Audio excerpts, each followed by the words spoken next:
जय हिंद दोस्तों, वंदे मातरम। यूपी में दंगाइयों का एक एक करके जहन्नुम के लिए टिकट काटा जा रहा है। दरअसल दंगाइयों के लिए योगी आदित्यनाथ की सरकार ने जैसे जीरो टॉलरेंस पॉलिसी का फरमान जारी कर दिया हो। पहले बरेली दंगों के मास्टरमाइंड मौलाना तौकीर रजा पर नेशनल सिक्योरिटी एक्ट यानी कि एनएसए की जंजीरें कसी गई और अब संभल हिंसा के मुख्य साजिशकर्ता शारिक साठा के गुर्गे मुल्ला अफरोज पर भी एनएसए ठोक दिया गया है। यह कार्रवाई दोस्तों दर्शाती है कि योगी सरकार दंगाइयों को किसी भी कीमत पर बख्शने वाली नहीं है। संभल का मास्टरमाइंड शारिक साठा, जो कि विदेश में छिपकर के बैठा हुआ है, वो अब थर-थर कांप रहा है क्योंकि पुलिस इंटरपोल की मदद से उसे भारत लाने की तैयारी में जुट चुकी है। क्या ये दोस्तों उत्तर प्रदेश में कम्युनल हिंसा की साजिश रचने वालों का अंत है?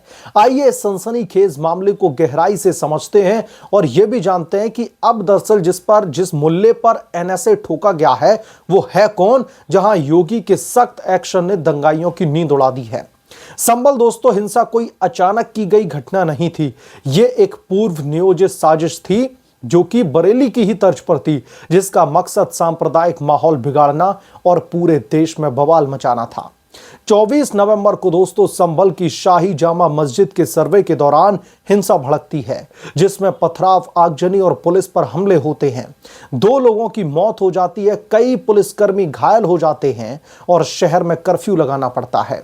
जांच में पता चला कि इस पूरी साजिश का जो मास्टरमाइंड था दोस्तों, वो था गैंगस्टर शारिक साठा, जो कि ऑटो थेफ्ट से लेकर के हत्या के प्रयास तक के मामलों में वांटेड है। शारिक ने अपने गुर्गे मुल्ला अफरोज और गुलाम के जरिए हथियार सप्लाई किए और प्लान था कि 10-20 लोग और पुलिसकर्मी मारे जाएं ताकि देश भर में दंगे भड़क उठें। पुलिस का दावा है कि यह सिर्फ लोकल झड़प नहीं बल्कि अंतरराष्ट्रीय कनेक्शन वाली साजिश थी। शायद दाऊद इब्राहिम से लिंक हो। शारिक विदेश में दोस्तों छिपकर के बैठा हुआ है। योगी का इतना खौफ है दोस्तों कि उत्तर प्रदेश में भी नहीं, बाहर जो दंगाई बैठे हैं वो भी थर-थर कांप रहे हैं। लेकिन उसके एप्स और डिजिटल ट्रेस से पुलिस उस तक जो है अब पहुंच रही है। इस हिंसा ने संभल को हिला दिया है, लेकिन योगी सरकार ने तुरंत एक्शन लिया। अब शारिक जैसे दंगाई थर-थर कांप रहे हैं क्योंकि योगी की तलवार उनके सिर पर लटक रही है। योगी आदित्यनाथ ने संभल हिंसा पर जो एक्शन लिए हैं वो उत्तर प्रदेश की पुलिस की सख्ती का नमूना है। सबसे पहले दोस्तों मुख्य आरोपी मुल्ला अफरोज पर जो एनएसए लगाया गया है उसकी जरा हम बात कर लेते हैं। यह मुरादाबाद की जेल में बंद है और नेशनल सिक्योरिटी एक्ट के तहत 6 महीने की डिटेंशन जो कि 12 महीने तक बढ़ सकती है। मुल्ला पर लूट, हत्या के प्रयास और साल 2014-15 में समाजवादी पार्टी के विधायक इकबाल महमूद के घर पर फायरिंग जैसे 11 केस रजिस्टर्ड हैं। योगी सरकार ने कहा है कि जो भी गोलियां चला करके हिंसा फैलाने की साजिश रचेगा उसके खिलाफ में नेशनल सिक्योरिटी एक्ट ठोक दिया जाएगा।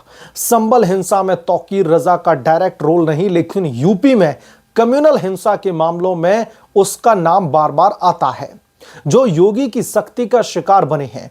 तौकीर इत्तेहाद ए मिल्लत काउंसिल के चीफ बरेली में 26 सितंबर को आई लव मोहम्मद कैंपेन से भड़की हिंसा का मास्टरमाइंड है।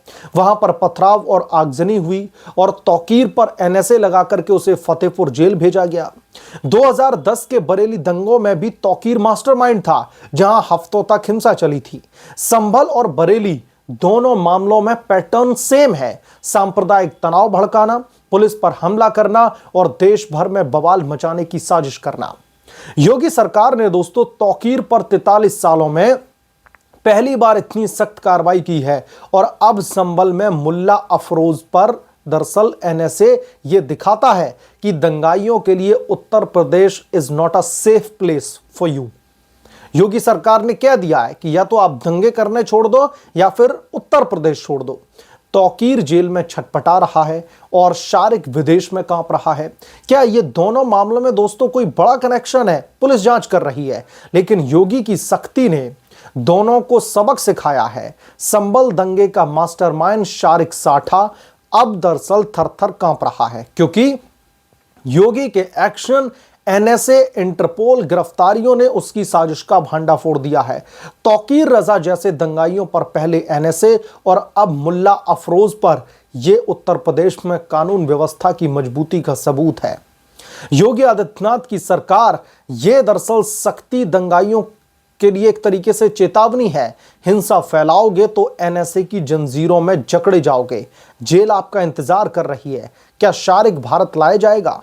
जनता की नजरें उत्तर प्रदेश के मुख्यमंत्री योगी आदित्यनाथ पर टिकी हैं, लेकिन एक बात तो साफ है कि यूपी अब जंगल राज नहीं बल्कि राम राज की तरफ बढ़ रहा है। दोस्तों, उत्तर प्रदेश में योगी सरकार का ये कदम, या फिर मैं यूं कहूं कि ये पहल, दरअसल उत्तर प्रदेश से दंगाइयों को भगाने की, खदेड़ने की, या फिर दंगाइयों को सुधारने की एक सोची समझी रणनीति है। और मुझे लगता है कि यह रणनीति हर राज्य को अपनानी चाहिए। भले ही सुप्रीम कोर्ट यह कह रहा हो कि उत्तर प्रदेश में योगी आदित्यनाथ का बुलडोजर मॉडल सवालों के घेरे में है, कटघरे में है, आलोचनाओं का सामना करना पड़ रहा है, लेकिन दोस्तों, जब सीधी उंगली से घी नहीं निकलता है तो उंगली टेढ़ी करनी ही पड़ती है। और जब उत्तर प्रदेश में जब दंगाइयों का बोलबाला हो तो फिर बाबा का बुलडोजर भी क्यों ना गरजे। अब जैसे कि हम तौकीर की ही बात कर लेते हैं। मौलाना तौकीर उस समय भी इसका दंगों में नाम आया था जब उत्तर प्रदेश में समाजवादी पार्टी का सरकार था। उत्तर प्रदेश के मुख्यमंत्री समाजवादी पार्टी से थे, और समाजवादी पार्टी दंगाइयों के लिए क्या करती है आप लोग अच्छी तरीके से जानते हैं। योगी बाबा तो सदन के पटल पर खुल करके ये बोल चुके हैं कि जिन गुंडों का एनकाउंटर उत्तर प्रदेश की पुलिस मौजूदा सरकार जो है कर रही है, उसमें से ज्यादातर गुंडे, ज्यादातर माफिया समाजवादी पोषित गुंडे और माफिया हैं। तो फिर जब मौलाना तौकीर पहले ही जब दंगे में एक बार वो रह चुका है, तो इतने दिनों बाद उसको क्यों ऐसे खुला छोड़ दिया गया था समाजवादी पार्टी की तरफ से? क्यों नहीं उस पर एक्शन लिया गया था? मसलन मुद्दा तौकीर नहीं है, तौकीर पर तो एनएसए लगा ही हुआ है, डिटेंशन उसकी चल रही है, जेल में उसको ढंग से उसकी जो है मरम्मत की जा रही है और उससे सच्चाई उगलवाई जा रही है। लेकिन अब जो शारिक साठा, जो कि विदेश की धरती पर बैठ करके जिसने उत्तर प्रदेश के संभल में दंगा रचने की जो साजिश रची थी, और ये इन्वेस्टिगेशन में भी सामने आ गया, और उसका बहुत खास आदमी, खास गुर्गा मैं कहूंगा, जो अफरोज मुल्ला है, जिसके ऊपर ये अब एनएसए की कार्रवाई की गई है, जिसमें 6 महीने का मिनिमम डिटेंशन होता है। 6 महीने तक आपसे इंटेरोगेशन की जाएगी, आपसे राज उगलवाए जाएंगे, और जरूरत पड़ेगी तो इसको खींच के 12 महीने भी कर दिया जाता है। यानी कि 1 साल तक आपका जो बोरिया बिस्तरा है वो जेल में सेट हो जाता है। तो अब शारिक साठा को, जो कि संभल के दंगे का मास्टरमाइंड है, उसे भारत लाने के लिए उत्तर प्रदेश की योगी सरकार, बुलडोजर बाबा पूरी दरअसल एक्टिव होकर के पूरी तरीके से टीम इस पर जुटी हुई है कि कैसे भी करके दंगाइयों के जो मास्टरमाइंड हैं उन्हें पकड़ा जाए। क्योंकि सड़क पर जो उतर करके जो दंगे करते हैं, जो पथराव करते हैं, जो सांप्रदायिक माहौल बिगाड़ने की कोशिश करते हैं, वो दोषी होते हैं, लेकिन उनसे कई गुना बड़ा दोषी वो होते हैं जो एक एसी रूम में बैठ करके एक पूरे के पूरे दंगे को कंट्रोल करते हैं, वहां पर दंगे भड़काते हैं, इंस्ट्रक्ट करते हैं दंगाइयों को कि आपको कहां पर कितना कैसा जलाना है, किसके खिलाफ में जो है कार्रवाई करनी है, किसका घर जलाना है, किसकी मां बहन के साथ में रेप करना है, और किसकी प्रॉपर्टी को डैमेज करना है। तो ये बहुत घातक है। तो इसलिए योगी सरकार सिर्फ उन दंगाइयों पर केंद्रित नहीं है। योगी बाबा का ध्यान सिर्फ उन दंगाइयों पर सिर्फ सीमित नहीं जो सड़क पर उतर करके जो है लट्ठबाजी और पत्थरबाजी करते दिख रहे हैं, उन पर भी योगी की नजर है, जो दरअसल इन दंगों के मास्टरमाइंड हैं। बहरहाल, जो शारिक साठा के ऊपर यह कार्रवाई की गई है, उसको अब भारत लाने की पूरी कोशिश की जा रही है, और उसके गुर्गे जो है अफरोज मुल्ला के ऊपर जो अब एनएसए ठोका गया है, इस पर आप क्या सोचते हैं? आपकी क्या राय है? हमें कमेंट करके जरूर बताएं। जल्द मिलूंगा किस दूसरे बड़े अपडेट के साथ में, तब तक के लिए धन्यवाद। अगर आप लोग चैनल पर नए हैं तो प्लीज चैनल को सब्सक्राइब कर लें, साइड बने बेल आइकन को जरूर प्रेस कर लें, ताकि जैसे ही मैं कोई नया अपडेट लेकर के आऊं तो उसकी जानकारी सबसे पहले आपको मिले।